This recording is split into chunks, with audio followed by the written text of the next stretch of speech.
Are you a horror person? Is that your Oh, vibe or what? yeah, like Yeah. aggressively so. Okay. You sound I'm a a little embarrassed about it, but you're not Not really. at all. Oh, not at all. I'm getting married in 10 days and it's a Halloween wedding. We're getting married like on October 30th. Everything is Okay. Halloween. So You're I'm dyed very in the much, wool. You're a dyed in the wool horror girl. Okay, yeah, great. I've got like a thing tattoo. Oh yeah, I'm all Oh, about it. one of my favorites, one of my all-time favorites, It's Rob Bottin. What a genius. it's the best. Anyway, let's talk about Slayers. Right. But my first question for you is really simple, but what attracted you to the script for Slayers? Well, hitting that tone between horror and comedy is really tough. There's not a lot of movies that do it well. When they do it well, and people love it. And that was the opportunity. Like this kind of thing doesn't come around too often. I got a new Yeah. production company called Renegade, and we're looking for exactly that genre movies that bend the frame a little bit. I think just a little bent in a way that brings it to life. And this had the opportunity to do that. I mean, I love the character, Elliot Jones, he's a little bit of an origin story, this movie. And he gives you an opportunity, Elliot, the character, gives you an opportunity to comment on some of the stuff that's going on in the world right now that some people are uncomfortable with. Yeah, Elliot is very gruff, to put it lightly, but I like the way you balance that comedy with the horror. And so are you a horror person? I'm kind of assuming yes with what's behind you, but are you like a horror genre guy? I am a huge fan of the horror genre. I'm a huge fan of science fiction, horror, and those are probably my top two. I love crime. I love crime movies, and I love the film noir. I'm a huge film noir fan. Hell But yeah. horror is up there. Horror is up there. What a great history. What great artists. It's from everybody, from the makeup guys to the special effects to the lighting. And there's a special flavor of good horror, and I'm certainly a fan of that. So are you a vampire? So this is obviously a vampire movie. Do you have a favorite either vampire movie or cinematic vampire character? Well, yeah, I mean, for me, it begins and ends with Nosferatu. I Yeah. mean, that character is so powerful. It just speaks to you. Just the image alone. When you can create a character, the image alone hits something deep in your unconscious. You're onto something. So that would have to be number one. Of course, I'm a child of the 70s, so I love the original, 70s vampire movies with Christopher Lee, and it went back to the 60s, but wonderful, experiences watching on late night television and seeing him feed the baby to the three vampirettes, and just like that shit that gets under your skin. You're like, whoa.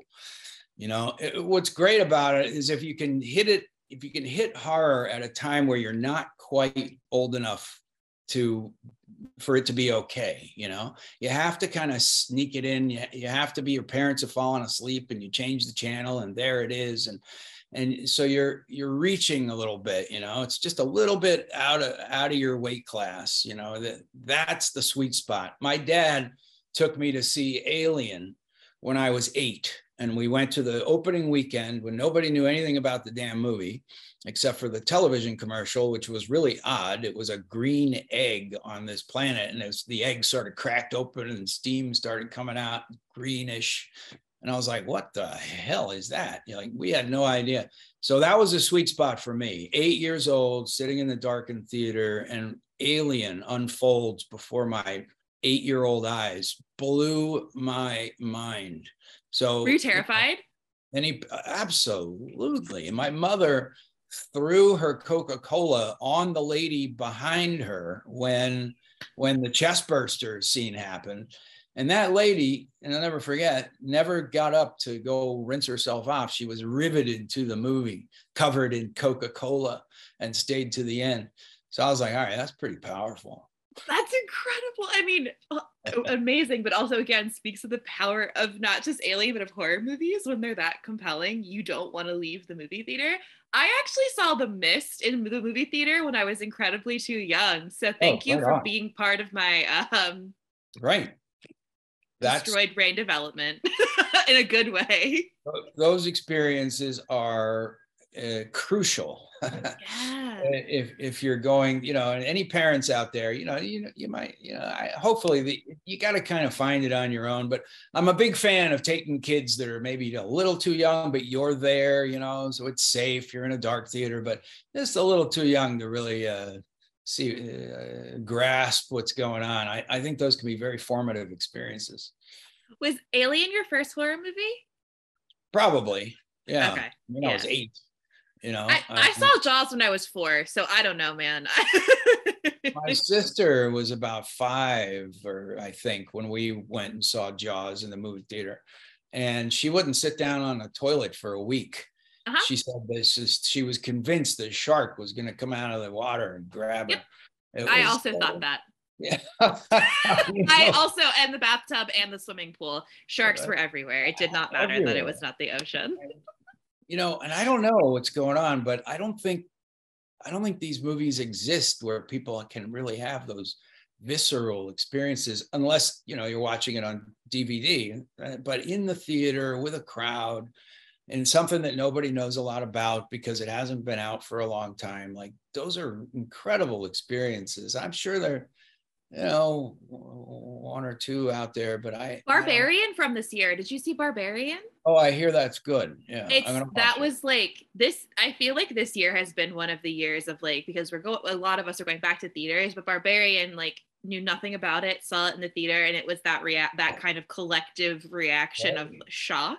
That's great. Okay, well, I'll take my kid. So. My kid's 19, so I'll go take her. Oh yeah, you'll have a great time. Right. And my last question for you, it's related to The Expanse, because The Expanse is one of my favorite television shows, and I loved your performance in The Expanse. And I just wanted to hear about what your experience was like working on that incredible show and playing both in the sci-fi and the film noir genre. And it's great to hear that you love those two, because you really meld those two kind of genres. I try, I try to look for the stuff that's good. And we did find one with The Expanse. I was the first actor to come on to that. They brought me on so they could build the cast around Miller, and love the book. Wasn't exposed to it before I read the script, and then I read the book, and then I got a chance to have a hand in creating some of the foundation of what The Expanse turned out to be, and that was a really great experience. We had fantastic writers. And we had, everybody, there's some real talent come on that. Nobody wanted to do it. Everybody told me not to do it because it was part of the Sci-Fi Channel. And everybody's like, come on, man, you can't slum it down at the Sci-Fi Channel. But the Sci-Fi Channel was like, we're going to make something that is more expensive than we've ever made. We're trying to change our image. We're trying to become a little more sophisticated. We're moving away from Sharknado. Now we want to do something with smart. And like, all right, let's take it. Let's take a shot. If it doesn't work, nobody's going to watch it anyway. So it worked, and eventually Amazon bought it, and we ended up over there, and we became a family. Everybody, working together. It's the only show I've been on where all the crew couldn't wait to come back. They all quit whatever job that they happened to be on, and they all came back. So we had this real family over the 6 years that we made the darn thing. So that was special.